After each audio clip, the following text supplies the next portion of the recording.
Hello and welcome to another video. It's OT19 or Ultimate Gamer 19,000, and I'm here today to show you all a random multi-class because it's Thursday. So hello and welcome everyone to Random Multi-Class Thursdays.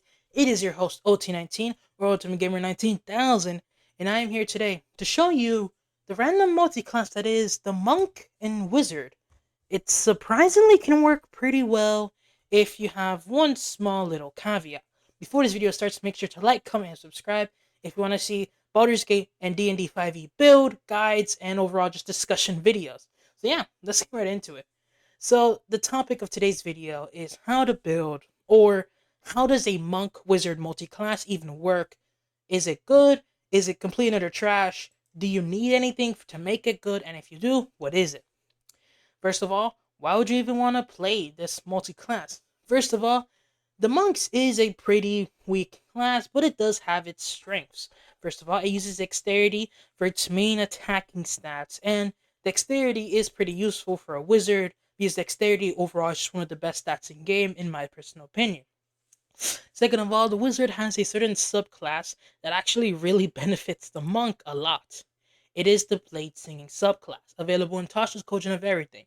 First of all, you get your Training in War and Song, which is completely and utterly useless. You won't be using it, but you do get your Blade Song feature. Basically, when we're not wielding any armor or a shield, which monks don't want to be using any of those, we can add our intelligence modifier to our AC, which can be +4, 10 feet of extra walking speed, so what, like 50-foot walking speed, something insane. Advantage on dexterity acrobatics checks, and we can add to our constitution saving throws to maintain concentration our intelligence modifier, which will be a +4. Overall, you can tell this is a really defensive feature, the Blade Song, and monks need defensive features. And also, Bladesinging wizards get a really good extra attack, the best extra attack in the game, in my personal opinion, for this level, for this tier of play. So yeah, now you might be asking, what type of items do you even need for this build to come online? The Headband of Intellect. If you don't have this item, then you will be extremely multi-ability score dependent. I'm talking you're gonna have like a 13 Constitution, Wisdom, and Intelligence. Overall, it's gonna be a bad day for you. So I would recommend going up to your DM and saying, hey, by level 6, I need a Headband of Intellect. For my build to work, I need a Headband of Intellect. If you could be so kind to, at least by level 6, make it so that my monk can have a Headband of Intellect, I would greatly appreciate it. And if your DM says yes, then alright, watch this build. If he says no, then still watch the video, but cry, I guess. Yeah, because it does. You do need a Headband of Intellect for this build to just for this build to not make you a really bad monk and a bad wizard. You need a Headband of Intellect. So yeah, caveats aside, now let's see kind of what the level progression would be. First of all, for races at level 1, I would definitely recommend picking up either Variant Human to get Resilient Constitution, or maybe wait, do you? Okay, yeah, you wouldn't need War. No, you just be using a okay, yeah. I would recommend probably taking level 1 Resilient Constitution as a either Variant Human. I recommend Variant Human because I like the 2+2s. So then you can at least you can put your Constitution to 15, take those 2+1s to your Dexterity and Wisdom. So then you can have a 16 Intelligent, no, not 16 Wisdom, Dexterity, and Constitution. You would have to dump your Intelligence, Strength, and Charisma. But granted, if you do get the Headband of Intellect, which you need, you will have a 19 and what's it called, Intelligence. So overall, having a negative Strength and Charisma isn't the worst. It isn't the best either, but you'll live with it. You probably do have a party face or whatever.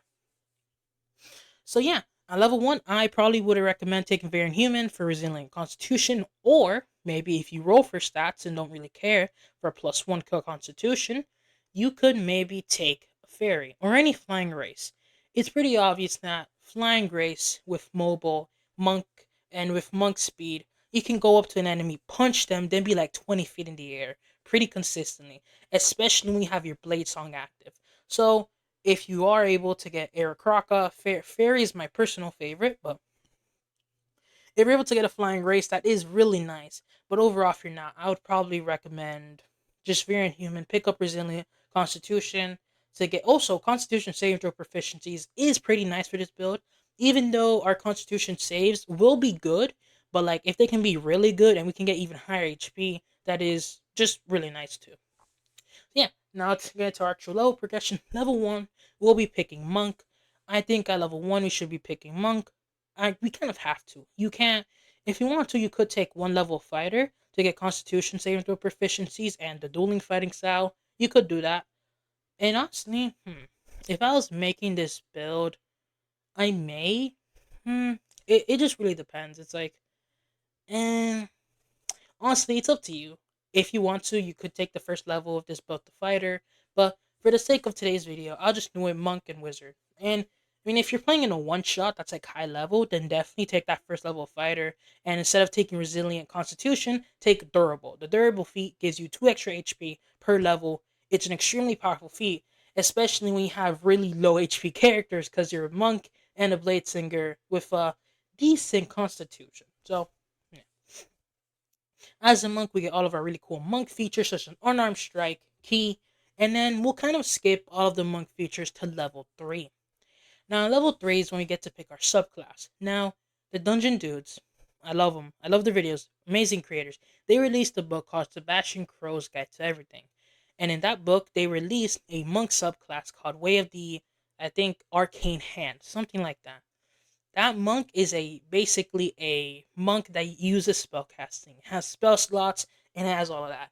If your DM allows it, if your DM allows homebrew, tell your DM that you would like to use the Way of the Arcane Hand monk from the Dungeon Dude, Sebastian Crows, everything. If they say yes, then good, because it's a really strong, powerful monk, because the monks are decently weak. But if he doesn't allow it, that's fine. You know, he's giving you headband of intellect either way, so whatever. But if he doesn't, I think probably either the Kensei or Mercy Monk could be really good fits for this build. Kensei Monk, because this build will be spoilers. We do eventually plan on using Booming Blade, so having something like Kensei Monk would allow us to use like a long sword, and also we get Agile Parry, which can make armor class even more higher. So overall, Kensai isn't a bad choice, but Wave the Mercy Monk is straight up just the strongest monk in game, so if you want to, feel free to take a Mercy. You could also take Kensai if you do want to. So yeah, now from level 3, we'll be taking 6 more levels of monk for our ASI. You probably you could do one of two things. You could either take a durable, because with durable you get 2 extra HP. Yeah, it's durable, not tough. So if you want to, if you're level 4 ASI, you could take 2 extra H. You could get durable and be way more tankier. Or if you want to, you could choose to just up your dexterity by 2. Maybe if you're rolling for stats or using enhanced version of point buy, your constitution's already like at 16. Or I mean, if you start at level 1 fighter, I probably at your level 4 monk ASI would take durable here. Uh, or whatever. It depends. You can either take a plus 2 dexterity or durable. Do whichever you want. I think plus 2 dexterity has its uses, but so does durable. They're both good. Yeah. And then we'll probably be taking until level 6, where we get key empowered strikes. Yeah. This is honestly the best time I like to multi-class out of monk, at least. You know, all of our unarmed strikes are not magical, and we will be using unarmed strikes decently active. I won't really be focusing on the Mercy Monk here, because it isn't really the main focus, but if you are using the Way of the Arcane Hand Monk at level 6, you do get a pretty nice feature where if you're concentrating on a spell, you can actually add double the spell's level to your damage. And at third level, you actually get the Bladesinger's extra attack feature. But it's not extra attack, it's just worded that you can replace one of your attacks with the use of a cantrip, and can replace your flurry of blows if you spend 1 key point to actually cast a spell as a bonus action. So overall, it is a really cool subclass and definitely fits the thematics here. But again, if your DM doesn't allow it, then stick with Mercy or Kensai. You just get to level 6. Either way, I'm pretty sure Mercy does have a decent level 6 feature. I'm pretty sure it's like, yeah, oh yeah, yeah, Physician's Touch is a pretty damn good Mercy Monk feature. You can just poison every creature you fight. It's a pretty good feature. So either ways, I still would recommend taking Monk to level 6. We have the Arcane Hand or not. But next, we'll probably take 2 levels of Wizard here. Bare minimum, we have to take 2 levels of Wizard to get our Blade Song feature. Blade Song, again, to review it again, we can add our intelligence modifier, which should be 6, which should be a 4, because thanks to our headband of intellect, which we should have by now. Headband, a +4 to our AC, which is really nice. An extra 10 feet of walking speed or fly speed if you do have a flying race. An advantage on dexterity, acrobatics checks is super nice. And our constitution saving throws now have a +4 thanks to our headband of intellect. Overall, really powerful feature. We can use it proficiency bonus times per long rest. And yeah, we probably want to get this feature up every single fight. So yeah, I mean, if you think a fight is gonna last for a while, then I probably would recommend using this. We would be level 8? Yeah, we would be level 8 by the time we get this feature. So we have a proficiency bonus of +3. So yeah, overall you can use it 3 times per day. So for 3 fights, you can kind of just be this ultimate high AC, really good tank monk, which is kind of what you want a monk to be. Like have a good AC, and overall just be very fast, very efficient. Now for our wizard spells, we would get cantrips here. And again, if you're not Wave the Arcane Hand Monk, then just then listen here. But if you are at level 3, if you are Wave the Arcane Hand Monk, I would recommend just picking up Booming Blade, Green Flame Blade, Firebolt, stuff like that. Okay, you know what I'll do? For Wave the Arcane Hand Monks, whoever's playing that, what I take for Wizard level 1, that's what you should be taking at level 3, just to set that up. And then with the arcane hand monks, when you see this, I'll just go over. So I know it's a long way to explain it, but when I actually get through it, it'll be easier. I'm rambling at this point. All right. So I would recommend picking up Absorb Elements, a really good spell. Absorb Elements, what else? Shield, Find Familiar. Find Familiar is just free advantage, and who doesn't want free advantage? Shield, it's a +5 to AC, so our AC can only get so much higher. Silvery Barbs, again, a very powerful spell. It can even be banned at some tables. See my video why some DMs may ban it. And then Tasha's Hideous Laughter, again, really good utility spell, and being able to get free advantage if they fail a saving throw is pretty damn nice.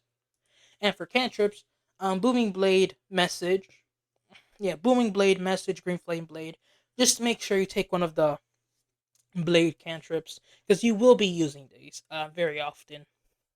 Well, I guess this is for Arcane Monks. If you are a level 8, you don't have the Bladesinger's extra attack, so I actually don't know what the math is. But I do normally believe that it is better to do 2 normal attacks rather than 1 booming blade attack.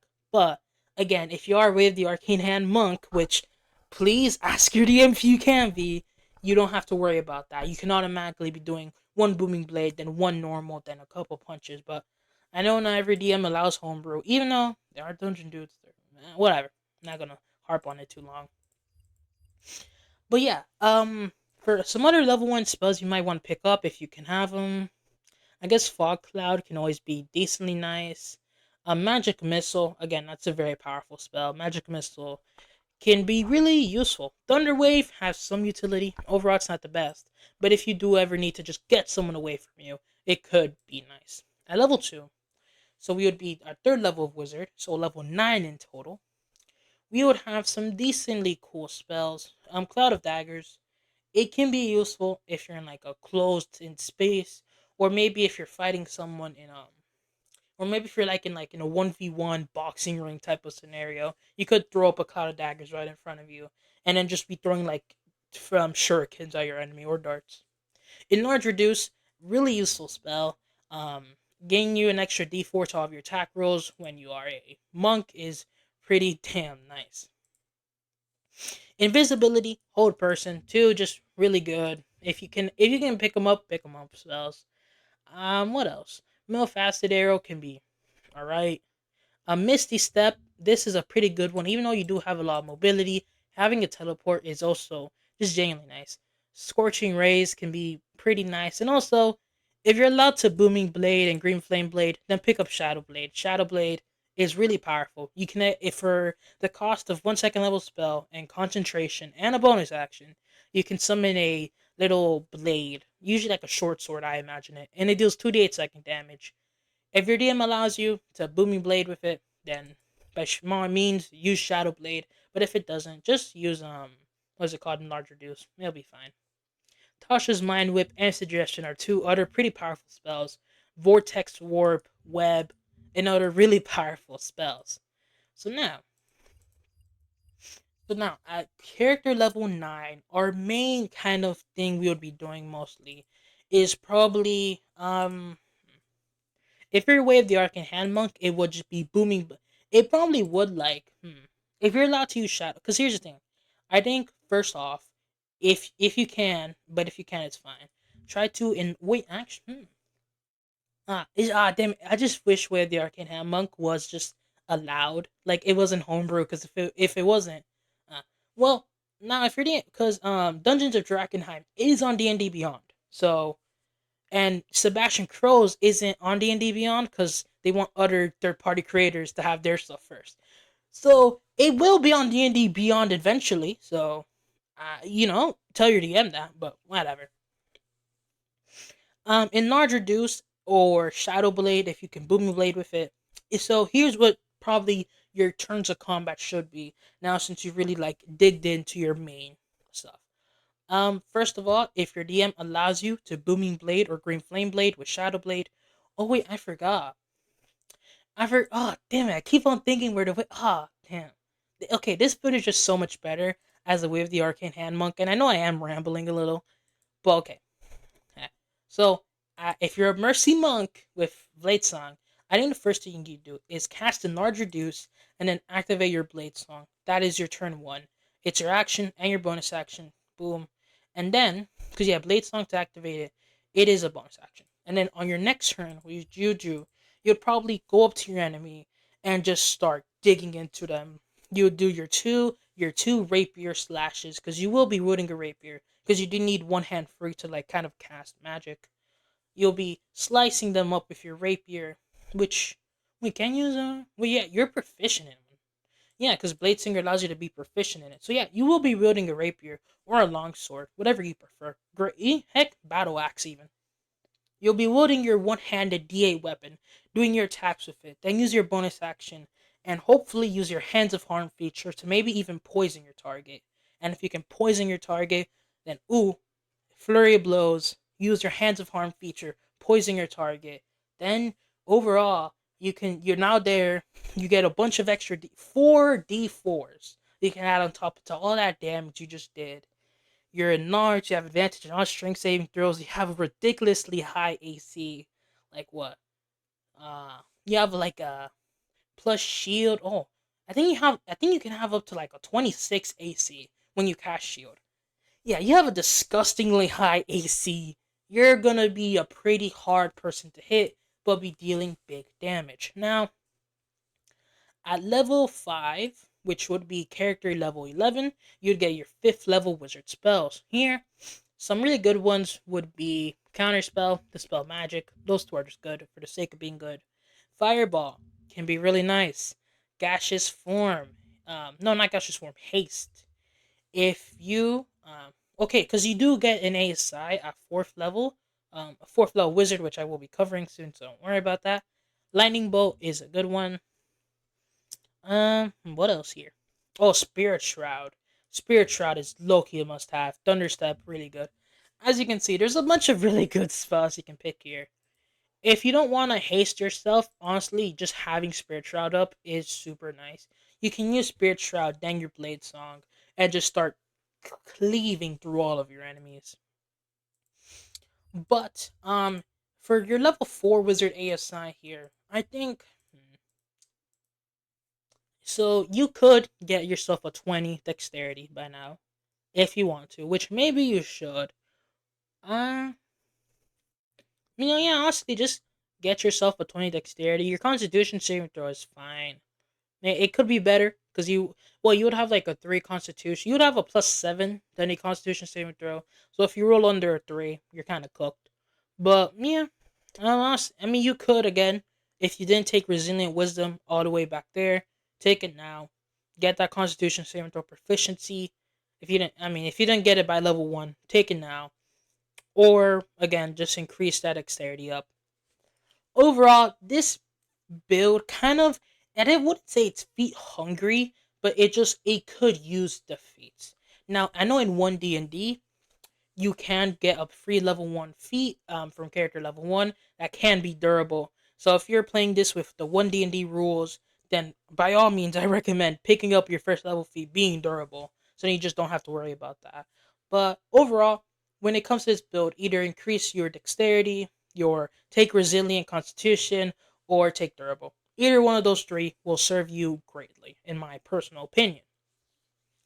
So now since we have third level spells, personally, in my opinion, I think if you're scared about haste dropping and like that really frightens you, when I mean even at then, I mean if you're fighting like a bunch of like thieves or something, then or characters that are doing like melee attacks, you cast haste on yourself.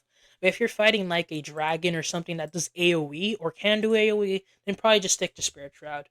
Um, Make sure to drink water because if we look at haste, it gives us a +2 to our armor class. So if we have a +2 to our armor class, and plus if we've increased our dexterity by anything, if we cast haste on ourselves and they're doing attack rolls, we could probably get an AC that's in like the like high 20s to early 30s. Yeah, this build can get absolutely ridiculously high AC. So definitely would recommend if you can.